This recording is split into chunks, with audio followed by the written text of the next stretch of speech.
Ladies and gentlemen, welcome back to Crime and Entertainment. Today, we've got a very special guest. Now, I spoke with this individual last weekend and talked to him about coming on our show, and he gave me the okay, and we set it up for today. And I'm glad he could stop by because he's got a heck of a story. Ladies and gentlemen, please welcome Mr. Bobby Luisi. How you doing, pal? Well, my friend. Good, good. Thank you for having me on today. Absolutely. Now listen, your story has got a little bit of everything. You've got a little bit of mob. Not only have you were involved with the mob, but you transferred, factions. You went from Boston to Philly, and then later on you had kind of a spiritual thing happen that we'll get into. So you've got a little bit of everything in your story. Is very intriguing. And the more I was listening to it, I kind of wanted to save some of it to figure it out for myself along with the audience here. So I didn't dive too deep, but I dove deep enough to try to get some good questions for you. So we're going to try to do good here by our audience, but let's start with the normal, ones. Where did you grow up as a youngster? I was born in Boston, the Italian section, Boston, Little Italy, the North End we call it. Right. Not Boston. I lived there until I was about 2 years old. My mother and father got divorced, moved to East Boston. But my father and the Luisi family were always in the North End, and my mother's family. And maybe at the age of 16, I moved back to the North End. Okay. Now, your father was in the mob also, correct? He was in the mob, yeah. Okay. Now, was he, what ranking was he? Well, he was more of an enforcer for the mob. More an enforcer? Okay. Yeah. Now, and I heard you kind of gloss over this on another podcast, but did he kind of want you? Some fathers kind of want their sons to follow that life, and then some kind of do everything they can to steer them away into more a legitimate business. What is the feeling that you got? Because coming up, I'm pretty sure you had to realize at a certain age that your family was involved in things like that. Did you talk to him about it? Did you have a conversation, or did he try to steer you away from it? Well, you got to remember, my father was around all the gangsters all his life, so I grew up around them since I was a kid. I got to know all these big guys and these capos. My father never encouraged any of us to go into the mob. It's a decision that I made. There was one part, I guess he didn't like too much when I came back in 1990, what we were doing. He was trying to discourage me a little, keep me under control, but he didn't have too much success doing that, obviously. And, I just went about all my business. So when you first started, getting your feet wet with the business around there, you were running what, vending machines? Is that it? When I was a kid, I used to work for the Angulo family. That's Jerry, right? Jerry was the boss of Boston. He was the underboss of the Patriarca family, under Raymond Patriarca. Right. And Jerry ran Boston, the Boston area, and Jerry had the vending company, Rome Vending. And I was 11, 12 years old. I was working for them, for Ronnie Roll. And we used to go every Saturday, do the dime machines. I used to work in the warehouse and help the other guys with the pinball machines and all of that, So I was in all these social clubs, all in the surrounding areas, wherever Jerry had his machines. And got to see all these wise guys, got to know them all. Right. So like you said, you kind of grew up around a lot of these guys. Was there any one of them that kind of took a liking to you, or maybe took you up under their wing? I mean, obviously they knew your father, so they're going to treat you accordingly, but is there any one of them that just kind of, took you under his wing, so to speak, and kind of showed you the ropes, or was that? Oh, I'm not going to say it like that. I mean, they were all good to me, every one of them, because of my father. And I was around them, and I felt, around 16, 17 years old, they started grooming us a little. Right. We'd go hang around with them.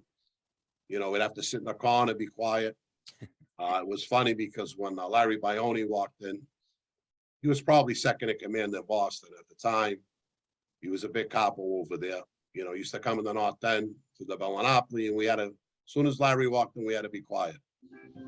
Right. Sit in the corner, and that would be it, But besides that, they were, telling us about people and how to act with people, what to do. You learn. You got to be around it really to be groomed. Right. Yeah. Now, This was you said late 70s when you were doing all this? Yeah. Yep. Okay, so when exactly did Raymond Patriarca pass away? He died of a heart attack, right? Yeah, 1985. 1985. Now, was he in prison when he died? You know something? I don't think he was. I don't remember. I think he got out. There's a show on Netflix. I don't know if you've seen it. It's supposed to be loosely based around that. What's it called? Bad Blood. You ever seen that? No, I never seen that. What's Yeah, it, a movie? It's a series. It's a Oh, series.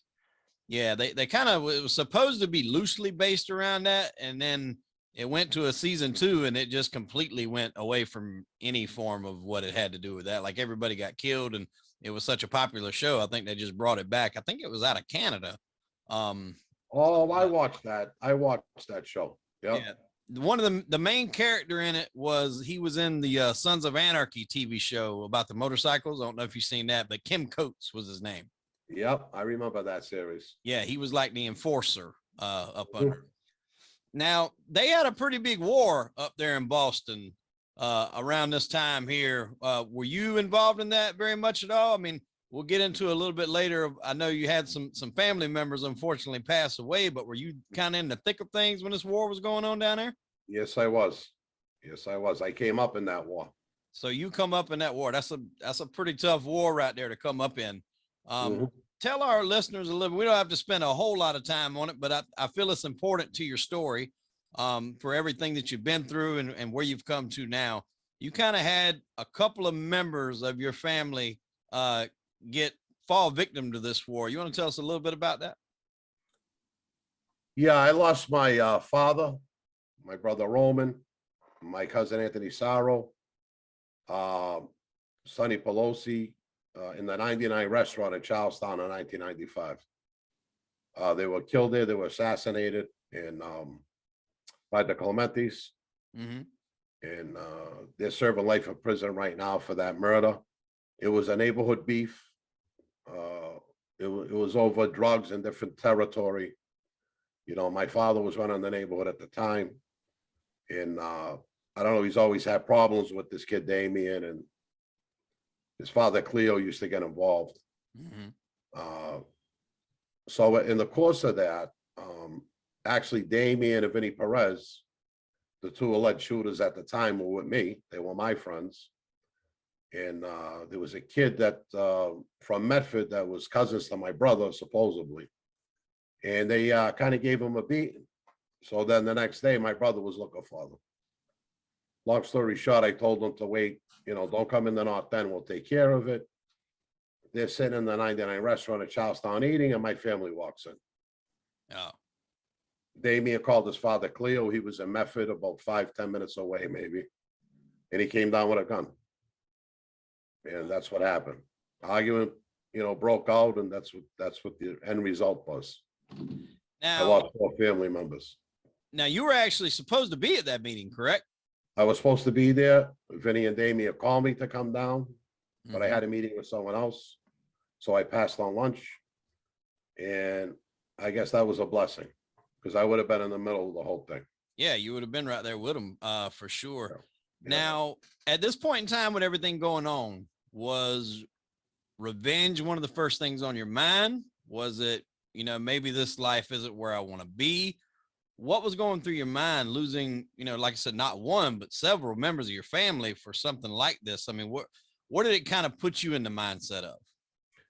Well, you know, the revenge wasn't on my mind. I actually went out on the street, told everybody there'd be no retaliation. Really? Over what happened. Yeah, it was a family beef. Listen, they got killed. They were in the life. They knew what was going on, and it happens. My main concern was putting everything back together real fast before anybody else tried to step in. That was the only thing on my mind. Now, did you try to step in at that time, or who tried to fill that void from, you know, your father running things? Well, that automatically came to me. Right. I mean, I didn't know if there was somebody else in line or if that was. No, but if you can't let things linger and last. You can't do that on the street. Yeah. Right away, I went right back. Yeah, right away, I went right back out on the streets and started claiming everything. Yeah, because if you don't, somebody else is going to eat it up. Yeah, I was at that point, my crew we were up in the Somerville area, Mhm. Memphis, Somerville area. When my father got killed, I moved right into the North End. Okay. Takes myself out of the North End. Now, at some point, you actually leave and kind of, you know, start a legit life as what, a carpenter, a home builder, or what were you doing there? Well, what happened, you know, I was around these wise guys living in the North End, and I was also working for a carpenter after school. Mhm. And I love carpentry work. And my family, that was their main occupation. We're all in construction, had builder's license. So I got my first builder's license at 20. I got my state at 23, I think I was. You know, I just loved, you know, I got satisfaction out of that. So I was away from the street, and I set up a little construction company, and I bought my first piece of property at 21, 3-family building. And from there, I just wanted to start developing and stay in the construction. Right. Now, what year was this when you were doing the construction? In the 80s. In the 80s? I mean, I did that in the 70s after school since I was a kid too. Right. You know, but in the 80s, I had bought the first property. I was building condos. In 1984, I went down to Martha's Vineyard. Mm-hmm. Yeah. I was at some homes down there with other friends. So I was had my construction company there. And I left the vineyard in 1990, came back to Boston. Now, you came back to Boston in 1990. Now, I get lost on the times, exactly when he was there and when he took off, but where was the Winter Hill Gang and Whitey Bulger? Where were they at this time? Had he already fled? Not, oh, he flipped years ago. No, he was still around. Him and Stevie was still around. Right. Frankie Salemi had taken over the family. He was with them. They had gotten word that the indictment was coming down. So Whitey took off. Frankie took off. He went and hid in Florida. Mm-hmm. Stevie was going to take off, but I think they grabbed Stevie Flemmy right away. And that was the end of that. And there was no more Winter Hill Gang. Not when I was on the street.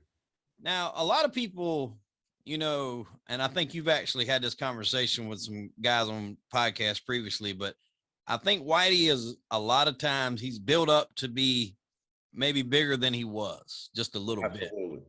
Absolutely. Now, what is your take on where he really ranked with La Cosa Nostra in that area? I mean, was, you know, he wasn't full-blooded Italian, right? He was Irish, right? Oh, he was Irish. He was just an associate. Just an associate. That's all he was. And so I'm going to tell you something. I'm not going to take nothing away from Whitey. Was a bad guy. He was a real gangster. Oh yeah, he was a tough son of a bitch for sure. Oh no, forget about it. He was a killer, gangster. Stevie too. I mean, these were bad people. You know, no one could take that away from them. But you know, in La Cosa Nostra, he wasn't Italian. He was only an associate. And so, was it the case that he was basically just ratting out, you know, or any and everybody he could to stay afloat? Was he ratting out, you know, you guys as well? Well, yeah, he was ratting on the Italians. That was a big deal for him to help the government clean up the Italians. Right. And yeah, he was doing that. He had Jerry and Julio's office on Prince Street in the North End. He helped them bug that, gave them the layouts. Sonny Mercurio, there was a meeting up here in '89, an introduction meeting into the mob. You know, they gave information on that with Sonny Mercurio, who was a May guy that they flipped. They were doing a lot of damage to the Italians. I found it hard to believe that nobody ever maybe suspected of him being an informant before that, or did they? He was a suspect. Yeah. Because I heard that with the wise guys. Yeah, he was a suspect. Okay. Now, there's been, you know, a lot of movies and TV shows and stuff based on him. One of the more recent ones was Black Mass. I don't know if you've seen that. I thought Johnny Depp killed that role. He played it. He did. He did great. He did great with that role. Yeah. Depp is, I mean, about every role he does, he kills, but especially when he's portraying, you know, a real person like that. I thought he done great with George Young in the movie Blow. And then Joe Pistone and Donnie Brasco. He really just embodied those roles. Yeah, very well. And I thought he did the same with, you know, with Whitey Bulger and Black Mass. He did a great Whitey. He did a great. Yeah.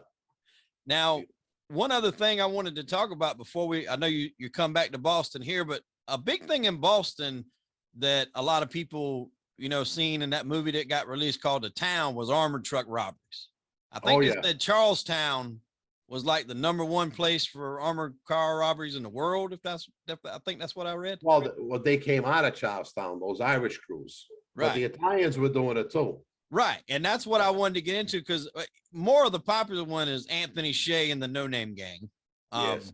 And Yeah. that's been on a few documentaries, those ganglands and stuff like that. But so the Italians were into doing that too. It wasn't just They were doing it too. Yeah. Okay. That they just had to be robbing trucks left and right up there in Charlestown. Then that had to be a job you did not want, would be driving an armored truck, I would think. Yeah, it was dangerous. They were known for that. These Irish guys up here were bad guys. Yeah. And they had a lot of balls. They didn't care about nothing, and they did what they wanted to do. And I think that's finally what put the real heat on Anthony and them. I don't know if they had ever killed too many people, but that last one they did, where they wound up killing one of the drivers, that's what really brought the heat down on him. Yeah, that did. And I think he's still, if he's not passed away, I think he's still in jail. I don't think he's getting out either. I think he's got life. Yeah, I think Anthony did. Yeah, but that's a nice family. I know the other brothers, Stephen and Justin. They're good guys, and they were friends of mine. Okay. So when you come back, what is the situation like in the streets? Who's running things at this time? Who's kind of the boss around Boston? What's the situation on the streets when you come back? Because you come back, like you said, after the market crashed at that point, or the housing market kind of crashed. Is that why you came back? The market crashed down in the Cape. Mm-hmm. There was 5,000 or 6,000 homes, couldn't sell. And unfortunately, I had a few of them in there myself. Couldn't sell them. Right. Spent all my money trying to pay the back mortgages, all that. I came home with hardly nothing. Right. When I first came home, Joe Russo was still on the street. He was the consigliere and really the boss of Boston at the time. Vinny Ferrara was a capo. Bobby Carosa was a capo here. These were the three guys really that were running Boston at the time when I came home. Mm-hmm. Shortly after I was home, they got pinched. Wow. And that opened the door for Frankie Salemi to walk in. Okay. To become the next boss of the family. Wow. Now, where wasn't Patriarca's son in the mix there for a while? Yeah, he was. He ended up getting pinched too. Yeah. But what happened with Raymond Jr., he took the helm, but no one really respected him. He wasn't ready for that, I don't think. No, things that I've read. Wasn't ready for it. And it upset the Boston guys. And whatever Raymond was doing, Jr., down in Rhode Island was upsetting Joe Russo, Vinny Ferrara, the other guys up there. So I think it was 80, 88 or 89. I got the paper. I can't remember dates. I'm not good. Mm-hmm. They whacked Wild Bill Grasso, which was Raymond Jr.'s underboss. Yep. And they made an attempt on Frankie Salemi. Okay. Up here in one in August. Now, to get rid of him. If I'm not mistaken, Patriarca Jr. didn't somebody like wiretap an actual service of somebody getting made? Yeah, that happened. That happened in '89 in Medford. That was one of the first of that ever coming about. Somebody being in that particular type of situation where somebody was getting made. I want to say at that time that was pretty groundbreaking. Yeah, that was. I heard that they had taped one before, but they really got this one really good. Right. And I think 4 or 5 guys were made that day. They got everything on tape. Wow. They got Joe Russo on tape, heading up the meeting. That was the deal he made with Raymond Jr., that he can make these guys build up the screw in Boston. Being the consigliere, he's the third wheel. So what happens there, he's a boss. Right. So having that title in Boston made him the boss of Boston. Now, at what point in time here did you make your connection with Philly? Because you actually talked with New York and Philly, correct? Before you decided to make a move? Yeah, well, the war really broke out here when Frankie took over. Mm-hmm. Joe and everybody's away, but the old faction, they didn't want Frankie there. Didn't feel he deserved that. Frankie was half Irish. No one liked that either. Right. And they wanted to chase Frankie off. But at that point, my father was friends with them, with the Salemis. he was with them, and another guy I was really close to that actually proposed me into the family, he was with them. So I ended up joining with the Patriarca family. And then a murder happened in, I think it was 93, 94. I remember the dates off the top of my head. Right. And that started the whole war and everything all over again. So all the factions got together. We're all fighting amongst each other. And that's what happened in Boston. Now, you said they proposed to you. Did you get proposed to be made in Boston and you just never did it? Or because of the war broke I got out? proposed to be made in the Patriarca family, Right. in Boston, the Boston faction. But during the course of the war, a lot of things changed. Right. You know, a lot of things changed. So I ended up having an argument with one of the capos in the family. I knew that wasn't going to happen for me. So I started making moves, Right. getting in contact with people in New York, and eventually went down to Philadelphia. Now, who did you talk with in New York, if you can say? Well, it was a mutual friend that went in between, and he went to talk to Pete Gotti. Mm-hmm. You know, but really, Pete couldn't do nothing for me. Even though there's no commission, there's still commission rules. Right. Because an officer got to abide by, and there was already a sitting family there, and the New York guys didn't want to get involved. Right. Now, Pete The problems Gotti that were in Boston. was in, I'm assuming at this point in time, John's already in jail. Yeah, he's gone. Yeah. Yeah. What was your take on how that went down with Sammy and John? I know Sammy's doing a ton of stuff right now. Seems like he's got a documentary or something coming on TV like every other week. So he's getting it in. Did you see that one last week? Truth and Lies, The Last Gangster. It was on ABC. Yeah, I watched that. Yes, I did. Yeah, it had Larry Mazza in there. And I think Ruggiero was in there. Yeah, or Ruggiero. Yeah. Yeah. What do you think about that whole thing that went down? There's a lot of people that are split because, you know, half the people say John brought it on himself.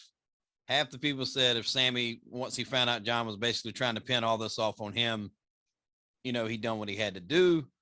You know, there's a lot of different stories, and obviously I wasn't there and I wasn't around nobody that was. What is your take on it? How the best of your knowledge, how do you think it went down? Do you think Sammy was just, or how do you see that? Well, I mean, I got to look at from Sammy's standpoint with this, you know. I guess the conversations that he heard on the tapes, what he knew what was going on, I guess he got disillusioned with it. Mm-hmm. You know, he was just about done with everything. And I know John Gotti, even in the can, could have anybody you want whacked at that time. Oh, yeah.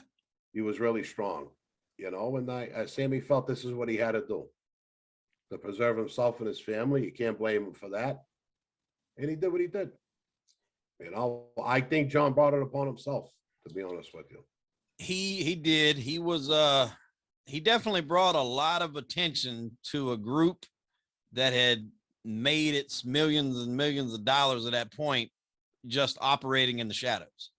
And I think it got to a point to where he embellished that limelight and loved it. And it went against everything that the old Mafia guys were brought up on. Carlo Gambino would have never been on the cover of Time magazine. No. It was ridiculous what he was doing. Yeah. He loved the limelight. He loved the attention. And that was his ruination. He did. And I mean, also to his credit, I'll give it to him. You know, when he went in, I'm sure that he was the government's target, but I'm sure he could have talked and told a bunch of stories, but he didn't say a word. I mean, he stood in there and, you know, till his dying day, he didn't give that's what he was. He because an officer was in his blood. That was it. And that's how he decided to die. I got a funny story. I interviewed Tom Sizemore, who's a terrific actor. He's been in a ton of stuff. He's been in Heat, Saving Private Ryan, Natural Born Killers. Well, he actually played the role of John Gotti in the movie Witness to the Mob, which kind of followed Sammy the Bull's story. And he said he was given like tons of tape on the Raven Night and stuff like that. And he was actually able to have a conversation with John while he was in jail. Oh, really? Oh. Yeah. And he said it was only like a 15-minute conversation, whatever the limit is that you can talk. And he said he was kind of telling him, you know, about he was going to be playing him and kind of giving him the rundown. And he said, Gotti asked him, he's like, you know, Tom, when's this movie coming out? And he's like, well, you know, these things are hard to tell. It could be a year and a half. And he's like, do me a favor. Don't fuck it up. And he kind of laughed and he got up. He's like, well, I'll do my absolute best. And he's like, no, don't do your best. Do better than that.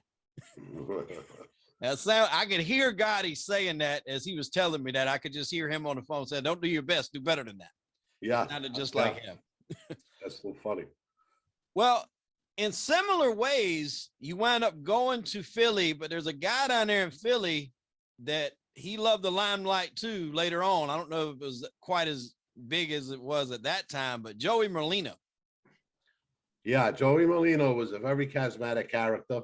He is. You know, and we all love that. I'm not gonna lie to you. Right. I was just as bad in Boston. You know, we like the limelight, not to the extent of John Gotti. Right.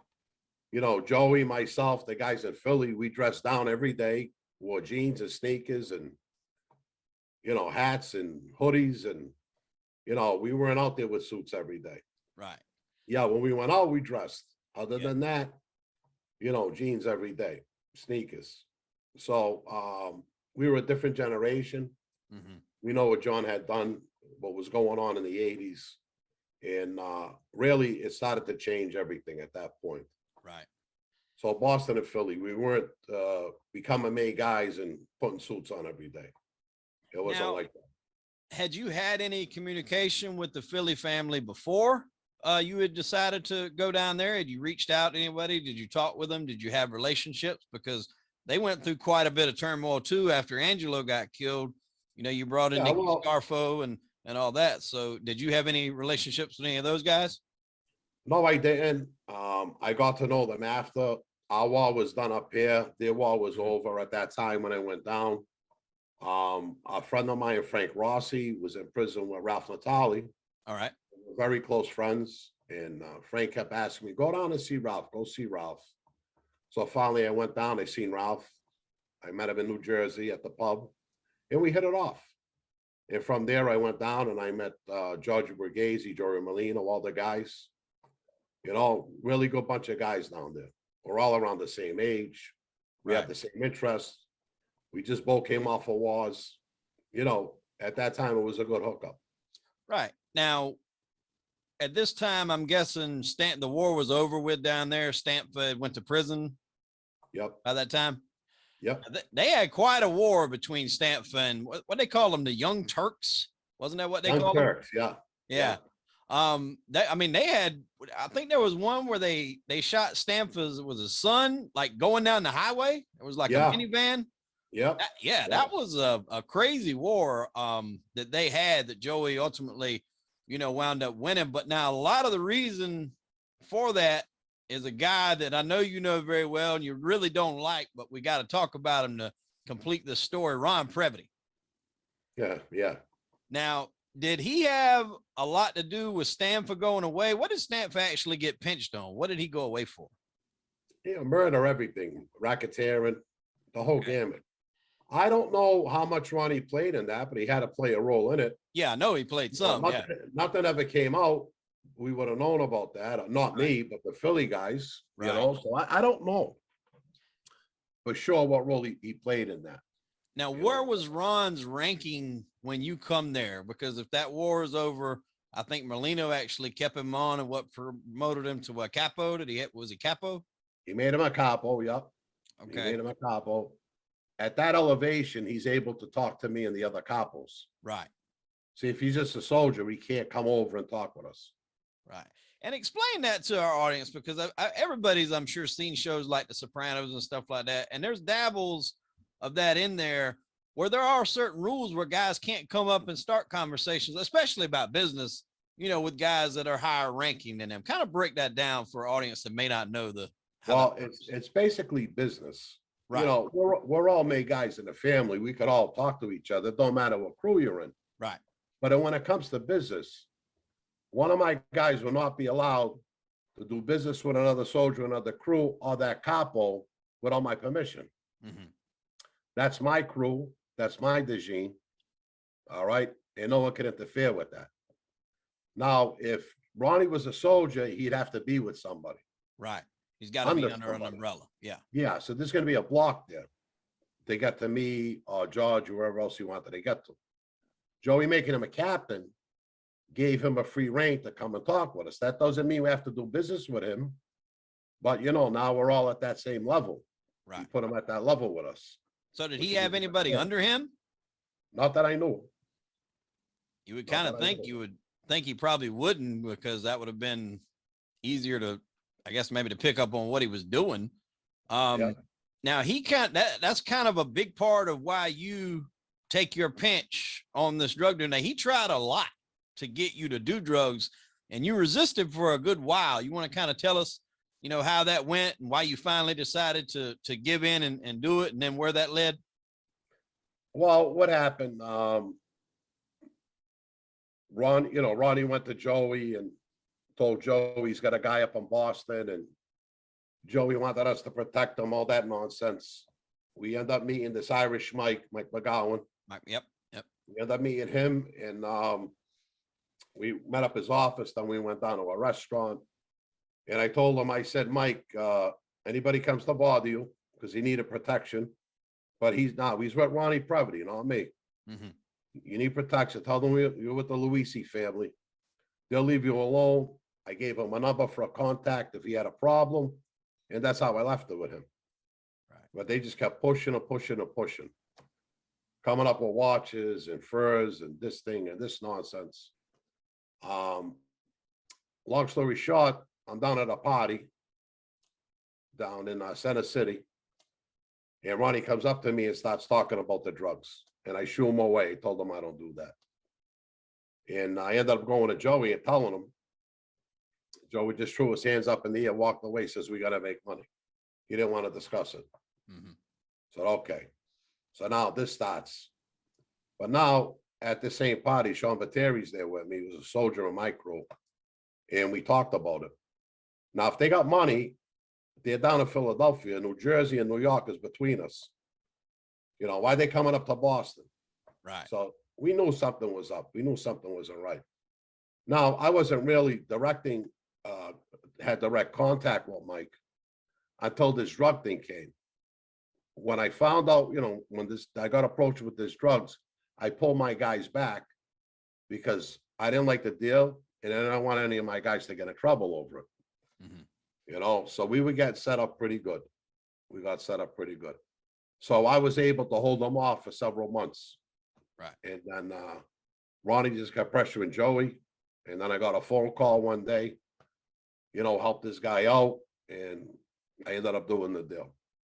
Now, was that for cocaine? For cocaine, yep. Okay. So now at this point, are you a made guy in the Philly family? I'm a capo, I'm a boss, yeah. Yeah, well, but you had already been made? Oh, yeah. Yeah, because I know you said you didn't get made down there in Boston, but you did wind up getting made when you moved down there to Philly. Yeah. Okay, so how long in total were you in Philly? I never lived in Philly.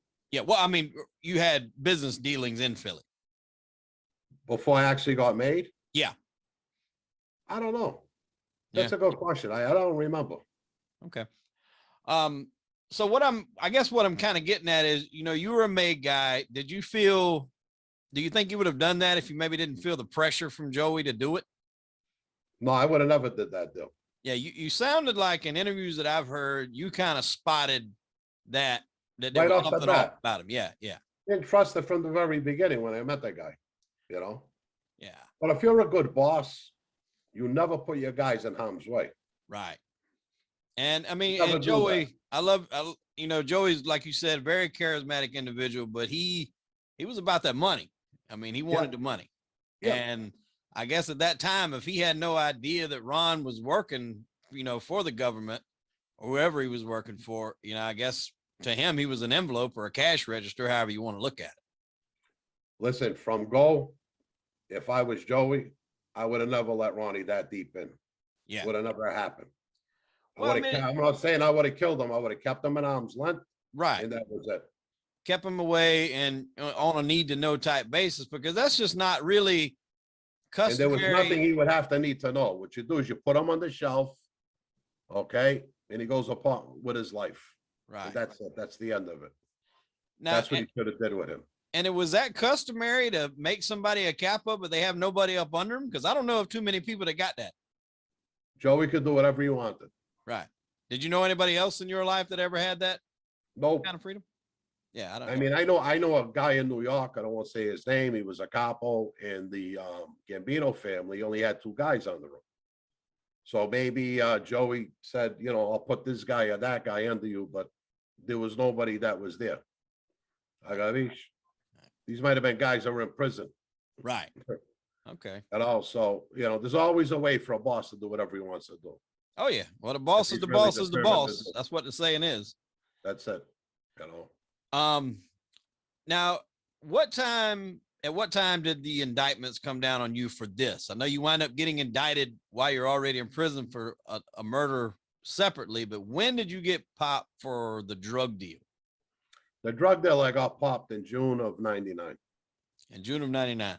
Now, Yeah. I want to get into that, but also don't want to skip over. You kind of had, I guess you would call it maybe a spiritual awakening or spiritual happening before you actually had this before you went to prison, correct? Yeah, it was March of '98. March of 98. Okay, kind of give us a little bit. Now, I know you've got some books, and we're going to go over that at the end of the show, and you have your own YouTube show as well. We're going to plug all that, and I know you go into a little bit more detail, but kind of give the audience just a little bit of info on what happened that kind of changed your outlook on things. Well, that night when I had that spiritual experience, it was demonic. The thing I was up against. It lasted over 8 hours. Wow. Yeah. He showed me some people that were killed. He showed me a lot of different things. I tried to fight it off myself. I couldn't.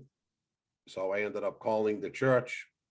My mother had a church at the time, Pastor Lewis's church, non-denominational. They came over the house. They blessed the house. They gave me the host. I took Christ that night. Wow. So 15 months before I got arrested, I was going back to church and seeking Christ. Okay. 15 months. No one knew, though. Okay. No one knew. No one knew. All right. So were you still, doing things with the mob with your family at that time? Had you kind of trying to work I was your on way the out of street it? right up until the day I got arrested. Okay. To look at the clip, a few people. Business is business, Bo. Yeah. You know, I was searching at that time. I was a new Christian. I was just searching at that time, but right. There were still things going on. We were doing our business. You can't just stop everything. You can't come out and say, hey, I'm a Christian now. I'm not coming to work tomorrow. You'll end up in a trunk.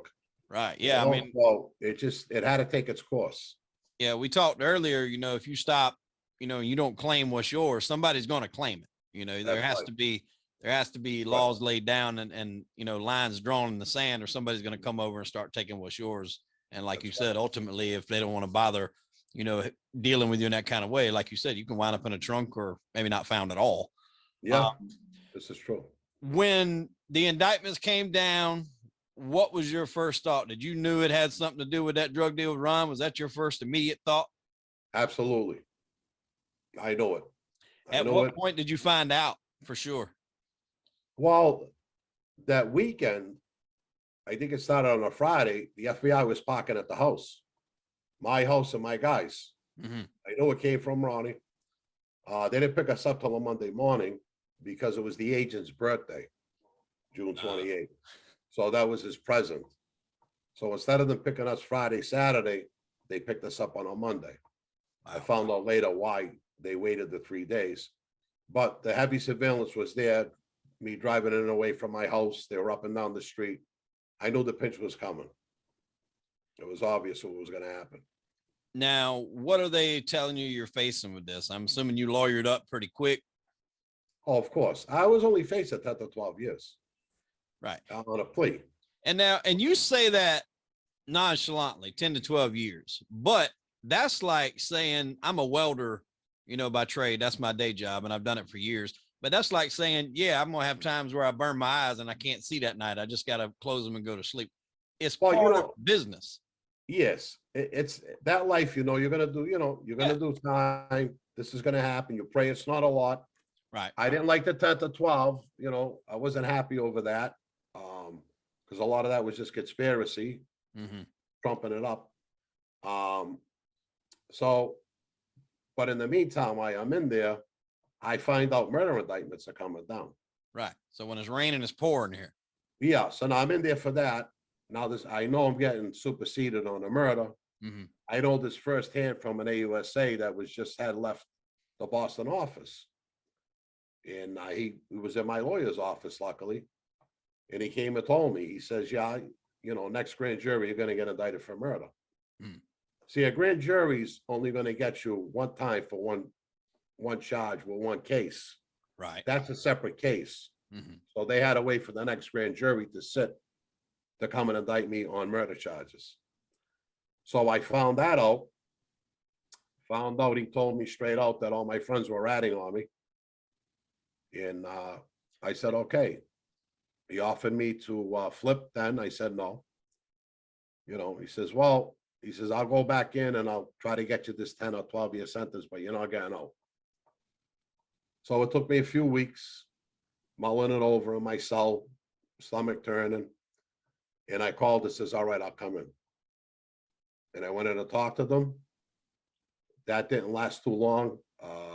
It didn't work out.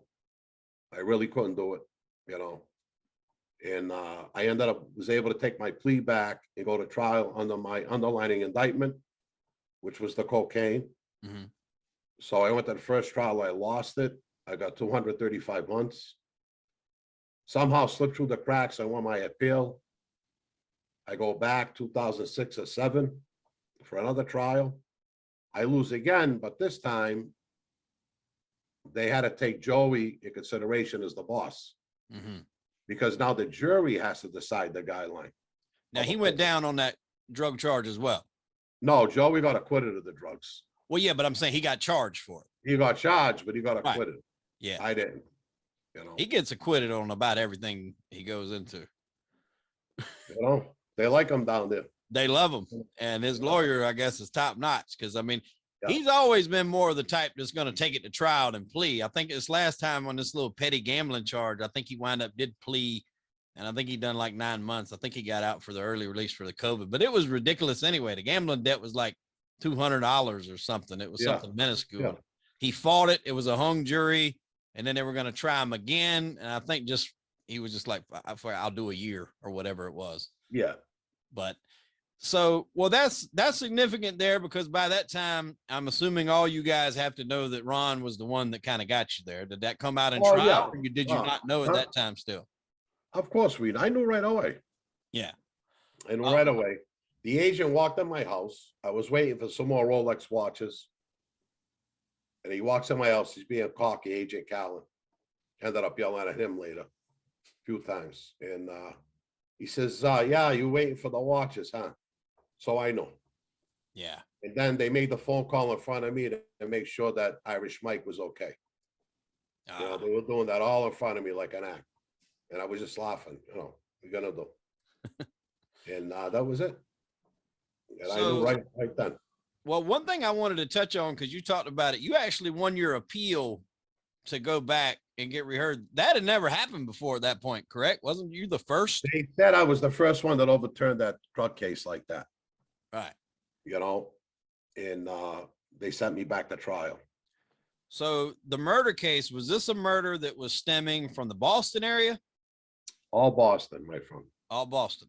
All right. Yeah. So the guys that were turning on you, they all, took deals and just ratted you out. How did that work? Well, if I didn't go to trial, if I didn't go with the government and become an informant, they would all testify against me and they would have got deals. Right. But because I did go with the government, I stopped it all on them. Now, you never had to testify against anyone, though, correct? You never took the stand? Nope. So, and I mean, in actuality, like, what did they get from you for that? Like, what did the government get out of that?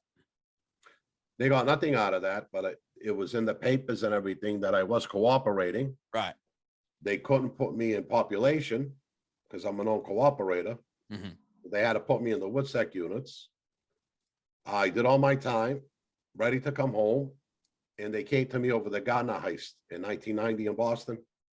That was the biggest hard heist in the world. Yeah, the big painting heist down there. Yeah, they still never found those paints. Nope. And they came to me for help with that. I had a little information on that. They knew that because one of the guys were with me. Uncle, we used to call him, Robert Garante. Right. He was with me. Bobby Gentile was with me. They were on my crew. So they knew I had some information on it. Then they came to me and said they wanted to know where I was going when I got released, because they were going to subpoena me to a trial for Enrico Ponzo. And I told them, I said, I never committed a crime with Rico. They said, no, but you were the boss up there at the time. So we just want you to get on the stand, to say that. Now, I wasn't going to go on the trial and plead the fifth for this kid. Mhm. I'm just did 15 years. I'm not, I'm not doing that again. Right. So they knew I was going to talk. He says, if you do that, we'll put you in the program. That's how I ended up in the program. Okay. Now, how did that work for you? Because I know a lot of guys, when they go into it, it's not really what they think it's going to be. They don't like it. How did it work for you? It worked out pretty good for me. Yeah. Marcus really took care of me down there. I have to say that the program worked for me. I met a woman down there, got married down there. Okay. I ended up staying in Tennessee for 5 years. I liked it, but I was homesick for my kids, Right. for my mother, for my family, But it was an experience. Now, That was the first time I passed. It was down in Tennessee. Okay. Yeah. And I was going to get into that too. You actually, did you study more religion while you were in prison? I mean, listen, prison's prison. It's not a summer camp by any means. I know you probably got tested. You had to do what you got to do. Is like we said earlier, with being in the life, it comes with the territory, it's prison. But were you able to kind of still, feed your spirituality while you were in there at that time? Well, I actually really used my time well in prison. I kept studying. I got a degree in theology. Okay. And I started writing my book in prison. I ended up becoming the education teacher in there, teaching GED. Then I was teaching theology courses in there, giving the guys certificates. So, I did a lot of good in prison. There was bad in prison too. I fought a lot in prison. I got moved around. You don't pick up a Bible in there and walk around and like a holy Joe. That don't work. Right. That's not what I was looking to do. I was still me, and I don't like people get too familiar or out of line. I take care of that right away, know. So well, I fought in prison. Got to. Yeah. Yeah. A fight one day and then in the classroom the next day. I mean, this is what happens. This is how prison is, teaching the Bible to people, how to be nice. But you do what you have to do while you're in there. And that was it. But I did 14 years, 13 years, 9 months. And I made the best out of that time. I really did. I got an education in there. Now, when you got out, did you go straight back to Boston, or is that when they put you in the program for a piece there to Tennessee? No, I went to the program. It took a few months. And then they placed me at Tennessee. And I started a new life in Tennessee under Alonzo Esposito. I published my book under Alonzo Esposito, The Last Generation. Right now, the book is still up on Amazon. It's God's Plans Revealed by Bobby Luisi. And it's selling pretty good. It's a summary of my classes I used to do in prison. I did an in-depth creation as a course in prison. A lot of guys came over to the lot in that, I believe, and, so I got that up there now. I came out. I gave a few pastors, a few churches my book. A few of them wanted me to go teach in their church. That's what I did. I went into a black church down there outside of Memphis in Bishop Coleman, Faith Keepers Ministry. So I was an assistant pastor there a short time. And then I did a radio show down in Tennessee. And I had a website. And I was also doing YouTube Christian shows. Okay. Yeah. Now, at what point did you decide you wanted to leave the program and come back home? How long were you doing that in Tennessee? Well, like I said, I met the woman down there. If I didn't meet her, I would have come home a few years earlier. They give you money for so long, get you started. Right. As somebody saved. And like I said, if I didn't marry her, I probably would have came home sooner than I did. But I like Tennessee. It was something different. I made a lot of friends down there. I had 2 great jobs down there. I can't complain about that. I did well there, but when you're homesick, you're homesick. Yeah. There's no place like home. That's that saying. There isn't. Yep. So So I had to come back. So you come back to Boston. Were you still preaching down there as well? No, I No. haven't really done anything for several years because I moved around. 17, I was in Florida. 2017, I came back up here in 18. 2018, I had to start working, you know, got to pay the bills. So, Right. you Gotta know, keep the lights always busy and doing something. So I really haven't been into that, but I've been promising. My view was that I'm going to attach a Christian station to my show, to the Bobby Luisi show. Now that's the name of your YouTube channel, the Bobby Luisi Show. Yep, Bobby Luisi Okay. show. Now we're going to put that in the show notes for our YouTube show as well. So if you want a quick link to that, you can scroll down and find that. I'm going to also put his book is on Amazon. Yep, God's Plan Revealed. Yep, I'll put the book link there. So if you want to pick up the book, you can do that. You can just direct click it and go straight there and pick that up. I like to close out all my interviews with a simple question, and this goes for everybody, whether you're in the mob, whether you're a former, drug smuggler, drug dealer. I've dealt with many different people. And I always like to ask, if you had it to do all over again, would you do it differently, the same way, because you are where you are and you like where you're at right now? What would you change, if anything? well, I like where I am right now. Right. I believe I had to go through all those trials and tribulations to get where I am now. Right. To be the man that I am now. Mm-hmm. So I can't wish that anything changed. There were a few events in my life, obviously, I wish didn't happen. I wish I could change the outcome of them. But overall, I guess there's really nothing to change. Right. And going forward, you don't have any sort of, I think by the way you carry yourself, I don't think you would have any fear of any retribution from anybody for anything. I mean, you could walk down the street and not really care who you run into. I mean, there's some people that can't say that. No, I've been home since 18. Everybody stays away from me. I stay away from them. Mm-hmm. And that's it. I'm not worried about that. Well, Bobby, you are a stand-up guy, my friend, and we appreciate you coming on the show. We'll have to get together and do it again because we kind of got your story out the way. Then we can just talk some, La Cosa Nostra in general and different things. But I really enjoyed this. I think our viewers are going to enjoy it, and I can't thank you enough for stopping by the show. Thank you for having me on, my friend. Yes, sir. All right. God bless everybody for Crime and Entertainment. That was Bobby Luisi. I am Hollywood Wade, and unfortunately, we are out of time. Thank you for joining in on this episode of Crime and Entertainment. Bobby, we appreciate it.